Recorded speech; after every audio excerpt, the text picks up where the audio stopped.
ሰላም ጤና ይስጥልኝ የተከበራችሁ ወዳጆቼ።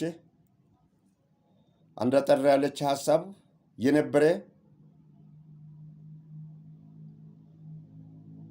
የነበረውን ሁኔታ በምን እንዴት እንዲያርገን እንደምንጠቀም ያላወቅንና ሳናውቀው እየተጠቀምን ያለን በመመለከት ላይ ውይይት እናካሂዳለን። ይህን ውይይት ከመጀመሪያ በፊት አንድ አርቲስት የተናገረችውን ቃል ከሁለት ዓመት በፊት ላስታውሳችሁ እወዳለሁ። በአህያ ቆዳ የተሰራ ቤት ጅብ ሲጮህ ይፈራርሳል አለች። ትንታኔ ስትሰጥ በምን ጉዳይ ላይ?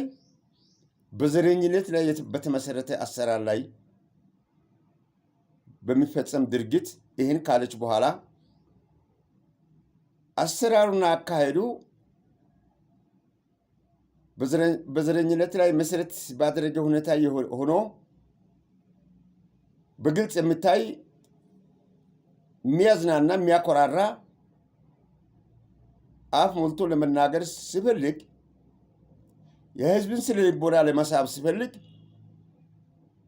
ይህን አይነት ድርጊትና አሰራር ለሁሉም እኩል በአንድ አይን አይተን እንሰራለን የሚል ቃል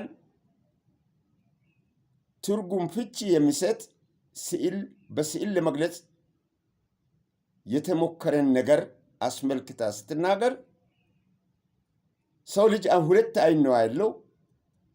ከሁለቱ አይን አንዱን አይን ቡናማ ቀለም ቀብቶ ሌላውን አይን ሳይቀባ ለመግለጽ በተሞከረ ጊዜ ቡናማ ቀለም የተቀባው አይን ብቻ ነው የሚያየው፣ ሌላው አይም አንደኛው። ሁለተኛው ደግሞ ቡናማው ቀለም ወደ አንድ አቅጣጫ ብቻ እየታየ እናዳርሳለን። አንድ አቅጣጫ ብቻ በማየት እየሰራን እናሳድጋለን፣ እናሳያለን፣ እናለማለን የሚል አይነት ትርጉም ይሰጣል።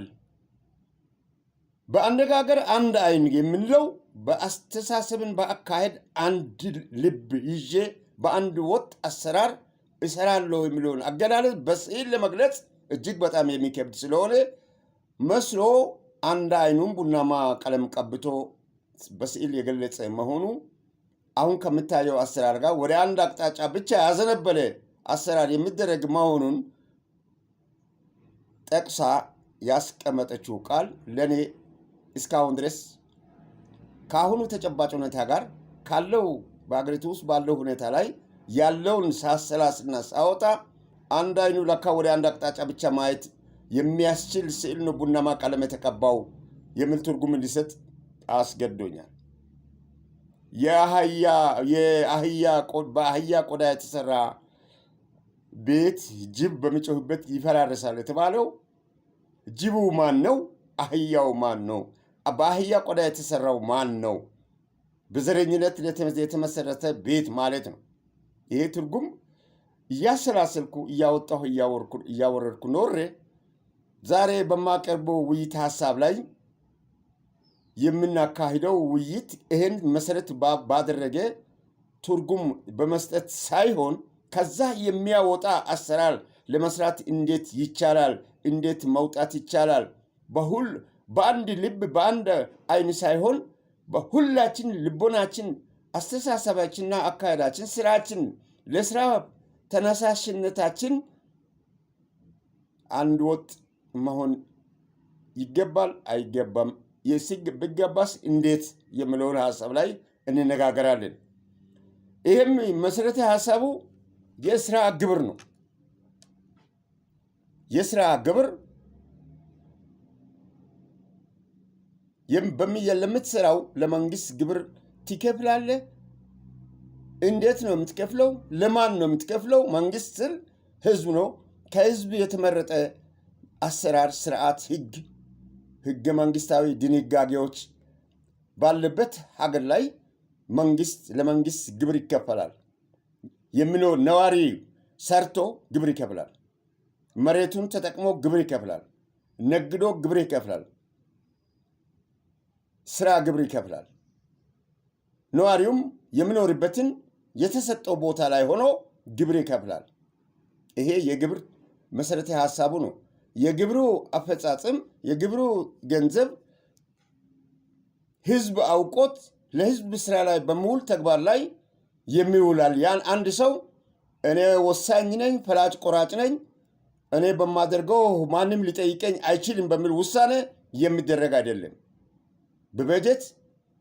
በጀትም ካልተወሰነ በስምምነት በቃለ ጉባኤ ተፈራርሞ የሚደረግ ነው። ግብር የተሰበሰበው ግብር ገንዘብ አገልግሎት የሚሰጠው። ነገር ግን ግብር ከፋዩ ማን ነው? አሁን ወደ መሰረታዊ ሀሳቡ ላይ እንሂድ። የሚሰራ ነው ግብር የሚከፍል? የማይሰራ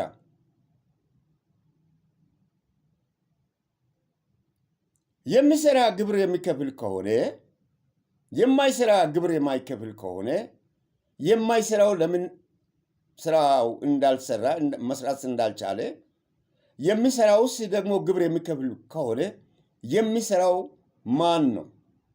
የሚሰራው ማን ነው ለምለው ከገጠር አራሽ ገበሬ አንስተን እንጀምር። የከተማ ሸማች ነዋሪው ነው ግብር የሚከፍለው? በምን ሂሳቤ ነው ግብር መክፈል የሚችለው? የከተማ መሸታ ነጋዴዎች ናቸው ግብር የሚከፍሉ? ለከተማው መሸታ ነጋዴዎች የንግድ መናኸሪያ ተመቻችቶና ተዘጋጅቶ በተሰጠ ቦታ ላይ የሚሰራው ነው? በዚህ ቦታ ላይ ነግደህ ለመንግስት ገብረህ ኑር ተብሎ ነው? ወይስ የሚነግድበት ቦታ አጥቶ በትከሻ ተሸክሞ ከሚሮጥ ላይ የሚሰበሰብ ግብር ነው የመንግስት ግብር የሚባለው? ይህንን በእንደዛ መልክ ካየን፣ እንደዛ ካደረግን የገጠሩን መሬትንና የከተማ ቦታን በመለከት እነማን ናቸው ከተማ ውስጥ የሚኖሩ? ማን ነው ከተማ ውስጥ መኖር የሚገባው? ማን ነው ደግሞ ከተማ ውስጥ መኖር የማይችለው? የከተማው አመሰራረት በመለከት ያለውን ውስጥ ገብተን እንነጋገራለን። የገጠሩን ከሆነ በገጠሩ ውስጥ ያለው መሬት የመንግስት ነው? መንግስትስ በገጠር ያለው ህዝብ ላይ ካለው ከሚጠቀምበት ሁኔታ አግባብ ያለ ግብር ያስከፍላል? አያስከፍልም። የሚከፍለውስ ማን ነው? የማይከፍለውስ ማን ነው? የገጠሩ መሬት ባለቤት ማን ነው? ወደዛ ላይ ስንገባ ግብር በዜግነት ነው የሚገበረው? መሬት ላይ በመርገጥ ኮቴ ነው ዜጋው የሚገብረው? ስለምንተነፍሰው ንጹህ አየር አስመልክቶ ነው ግብር መንግስት ከዜጋው የሚሰበስበው? ስለምትጠቀመው ፀሐይ ብርሃን ግብር ክፈል ካልከፈልክ ብሎ ነው መንግስት ግብር የሚያስከፍለው? ስለ ውሃ በመሬት ላይ ያለው ወራጅ ውሃ በመጠቀሙ ስለ ወራጅ ውሃ ተጠቅመሃል ብሎ ግብር እንዲከፍል ወስኖ ነው። ግብር እያልን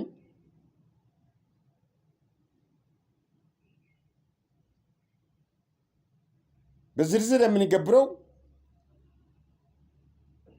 ሰርተን ነው ሳንሰራ? ካልሰራንስ ያልሰራንበት ምክንያት ምንድን ነው? የማይሰራውስ ማን ነው? ይህንን ካየን የማይሰራውን ለመስራት ያልቻለበትን ስራው የጠፋበትን ሁኔታ ለስራው እንቅፋት የሆኑትን ነገሮች በዝርዝር እናያለን።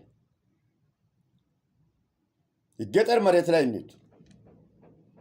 ኢትዮጵያ ያላት ለም የእርሻ መሬት ኤክስፐርቶች የግብርና ባለሙያዎች አጥንቶ ከዛሬ 40 50 60 ዓመት በፊት ያቀረቡትን ያነበብኩት መጽሐፍ አለ።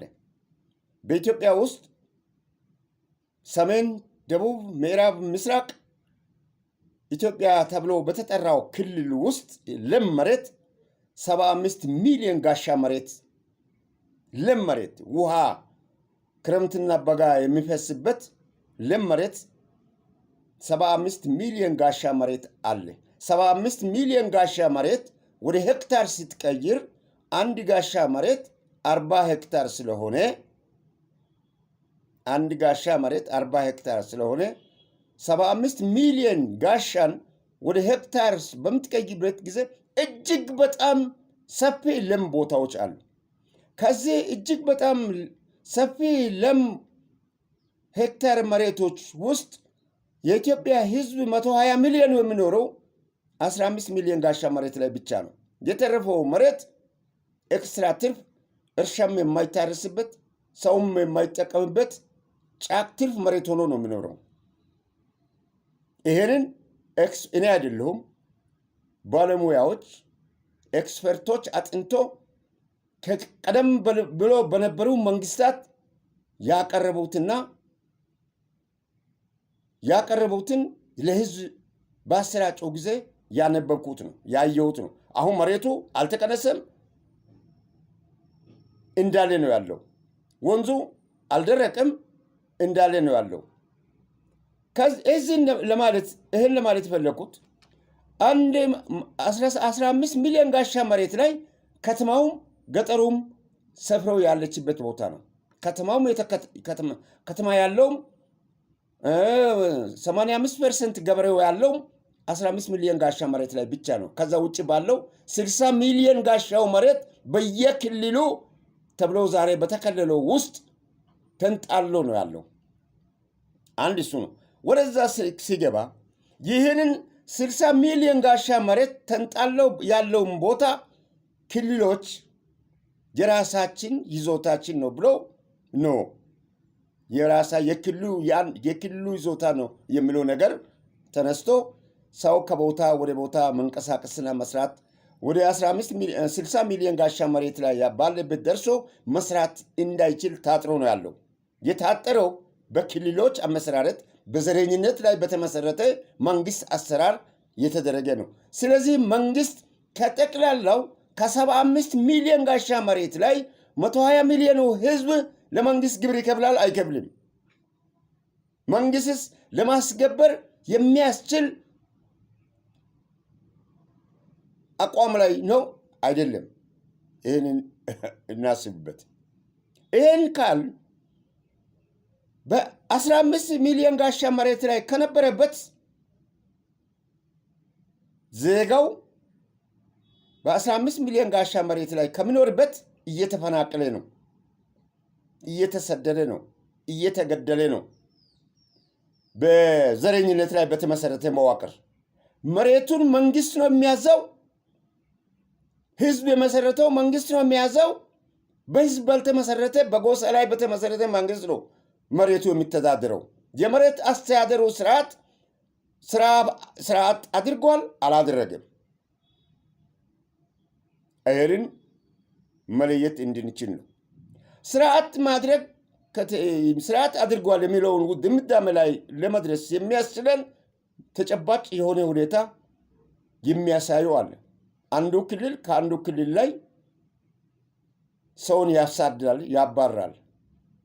ከኔ ጋር መኖር አትችልም፣ ይህ ያለህበት መሬት የኔ ነው፣ እኔ ገብሬ ነው የምኖረው፣ አንተ ለእኔ ግብር ብትከፍልም በእኔ ውስጥ መኖር አትችልም ብሎ ሲያሳድድ ሲያባርር መንግስት በይዞታነት እያንዳንዱ ሰው ኢትዮጵያዊ ዛሬ ከ67 በፊት በባላባት በጭቃሹም በቀላድ ተይዞ የነበረው መሬት የህዝብ መሬት የመንግስት አድርጎታል። የግለሰብ አይደለም፣ የመንግስት። መንግስት ማለት ሲወርድ የመጣ በነገስታት ከዛም በፕሬዝዳንታት ከዛም በጠቅላይ ሚኒስትር የሚታዘዝ የሚያዝ መንግስት ህዝብ የመረጠው መንግስት ነው። ይህ መንግስት ይህንን መሬት ይቆጣጠራል? የመቆጣጠር ብቃትና አቅም አለው የለውም? ካለውስ ዜጋው መኖር እንዳይችል በሚሰደድበት ጊዜ በሚያባርርበት ጊዜ አንድ አካባቢ ህዝብ በሚያባርርበት ጊዜ መፍትሄ ሰጪ አካል ሊሆን ያልቻለበት ምክንያቱ ምንድን ነው? መሬቱን ማዘዝ መሬቱም በመንግስትነት ሊያዘው አይችልም ማለት ነው። 15 ሚሊዮን ሄክታር 15 ሚሊዮን ጋሻ መሬቱን አይደለም 60 ሚሊዮኑን ጋሻ ማዘዝ አይችልም ማለት ነው። ካለመቻሉ የተነሳ ግብርም አይሰበስብም ማለት ነው። ግብርም የሚሰበስበው 15 ሚሊዮን ጋሻ መሬት ላይ ከነበረው ገበሬ እያንዳንዱ በይዞታነት ከያዘው ውጭ ያለውን ትርፍ መሬት የኔ ነው ብሎ በትርፍ መሬት ላይ ይዞታነት ከያዘው ውጭ የሰፈረውን ሲያሳድድ፣ ሲገል፣ ሲያፈናቅል ጆሮ ዳባ ብሎ የሚያየው የጅብ የአህያ ቆዳ በአህያ ቆዳ የተሰራ ቤት ጅብ ሲጮህ ይፈርሳል፣ ይፈራረሳል እንደተባለው ሲፈራረስ እያየን ነው አለ ነው። መሬቱ አለዛ የዛ ክልል ከይዞታነት ሆነ በትርፍነት ከተያዘው መሬት ላይ መንግስት ግብር ያስከፍላል የሚል ካለ እያንዳንዱ የአካባቢ ህዝብ ብዛት ባለው ቁጥር መሰረት ለመንግስት የሚገብረው ካለ ለምን ኢትዮጵያ በኢኮኖሚካል ድሃ ሆና ትኖራለች? ከህዝብ በሚሰበሰብ ግብር ነው አንድ ሀገር የሚበለጽገው። ህዝቡ አርሶ ከሚጠቀመው ምርት ላይ በሚያገኘው ውጤት ባለጸጋ ይሆናል። ብልጽግናም ሊመጣ የሚችለው መሬቱን በትርፍነት የያዙት አካባቢ ላይ ሰው ሰርቶ መኖር እንዳይችል ተከልክሎ ካለ እንዴት አድርጎ ሰው ሊበለጽግ ይችላል? የዛ አካባቢ የነበረውም ህዝብ ከልመና አልወጣም። መሬቱ ባዶ ነው። ጾም ነው የሚያድረው።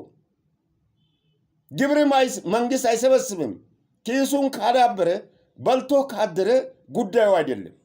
ይህንን ነው ይህን በመለከት ነው ስለ ግብር አሰባሰብ በመለከት እንነጋገር ያልኩት። ከተማ ሸማች ነዋሪ ከተማ ውስጥ መንግስት በማስተር ፕላን ይህ ቦታ ከተማ ይሆናል፣ ከተማ ህዝብ የሚኖርበት አካባቢ ይሆናል፣ እርሻ የሚታረስበት ቦታ ሳይሆን ከተማ በፕላን በተሰጠ ቦታ ላይ ቤት ሰርቶ የሚኖርበት የሚነግድበት የሚወጣበት የሚገባበት የግል ሀብቱን የሚያከማችበት ቤት ሰርቶ የሚኖርበት መኖሪያ የሚሆን ነው ከተማ ተብሎ መንግስት ከያዘው መሬት ላይ በክሳራ ግብርም ይሄን ያህል በሊዝ ፖሊሲ ገንዘብ ሰጥቶ ሽጦ ሳይሆን በነፃ ተሰጥቶ ከተማ ተብሎ የተመሰረተው ብዙ ከተማዎች በሀገራችን ውስጥ ያሉት በነፃ በተሰጠ መሬት ላይ ነው። መንግስት ከስሮ የያዘው ይዞታ መሬት በቀላሌም ውስጥ የነበረ ከሆነ ባለቀላሉን ቦታ ላይ አንስቶ በምትኩ ሌላ ሰጥቶ ይህ ከተማ ይሁን ብሎ በተወሰነ ቦታ ላይ ነው ከተማ ነዋሪው የሚኖረው። ያውም በማስተር ፕላን ተሸንሽኖ በተሰጠ ቦታ ላይ መኖሪያ ቤቱን ሰርቶ የንግድም ከሆነ በራሱ ደረጃ በፈቃደኝነት በግሉ ገንዘብ ወጪ አውጥቶ ንግድ አካባቢውን ሰርቶ ነው ከተማው የህዝብ የሚኖረው። ይሄ ከተማ ህዝብ በከተማ ውስጥ የሚኖረው ህዝብ ዘር የለውም። በኢትዮጵያዊነት ነው። በአንድ ከተማ ውስጥ የሚኖር ዘሩ ኢትዮጵያ ነች። ጎሳው ኢትዮጵያዊነት ነው። የኔ ጎሳ ብቻ ነው እዚህ ከተማ ውስጥ አለ ብሎ ያለ ከተማ በዓለም ላይም የለም፣ በኢትዮጵያ ውስጥም የለም። የአንድ ጎሳ ከተማ የለም። የተለያዩ ጎሳዎች መጥቶ ከተማ ውስጥ መኖር የሚችሉበትን ሁኔታ አመቻችቶ ነው ከዚህ ቀደም ያለፉ መንግስታት ያስቀመጡት አሰራሩም የተቀመጠው። ዛሬ ግን ከተማ ውስጥ ያለው የከተማ ካንቲባ ለዛም የተሾመው የመንግስት ተወካይ ከተማውን የሚያስተዳድረው ለነጋዴው በዚህ ቦታ ነግድ ብሎ ሸንሽኖ የተሰጠ ቦታ የለም። መሸታ ነጋዴውም አቅሙንና የራሱ የሚነግድበት በጀት የሚነግድበት ካፒታል መጠኑ ሳይለይ ሳይታወቅ 100,000 ይዞ የሚነግደውን ነጋዴ 200,000 ግብር እንዲከፍል ከተወሰነ ንግዱን ይተዋል። ሳይከስር 200,000ውን ከፍሎ ከስሮ ንግዱን ያቆማል፣ ስራ አጥ ይሆናል። ይህ ከመሆኑ የተነሳ በትከሻ ተሸክሞ እየሮጠ የሚነግደው ነጋዴ ትከሻ ላይ የተሸከመውን ቀምቶ ሲያቃጥል ያለለው ማቃጠል መውሰድ ሽጦ መጠቀም አይደለም እኮ። ግብር ስላልከፈልክ ያንተን የምትነግደውን ሽጠን ግብር የሰራህበትን ከፍለናል አይደለም እኮ። ሲያቃጥል ወዴት ይሄድ? ምን ይሁን ይሄ? መሬቱ ላይ በመርገጡ ኮቴ ክፈል ከተባለ ወዴት ይሄድ? ሰማይ ዜግነት ምንድነው ትርጉሙ? የመኖር ትርጉሙ የት ላይ ነው? የግብር አከፋፈሉ ስርዓት አጠያይቆ ስርዓት እንዲገብር ማድረጉ ስርዓት ከሌለ የመኖር ትርጉሙ ምንድነው? የዜግነት ትርጉሙ ምንድነው? በዚህ የተማረረ በሚጮህበት ጊዜ በአህያ ቆዳ የተሰራ ቤት ጅብ ሲጮህ እንደሚፈራረስ አይፈራረስም ወይ? አስቡበት እስቲ።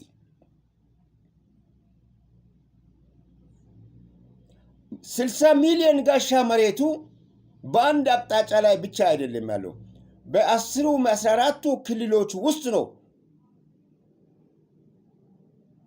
60 ሚሊዮን ጋሻ መሬት ትርፍ ተንጣለለው። በዛ ትርፍ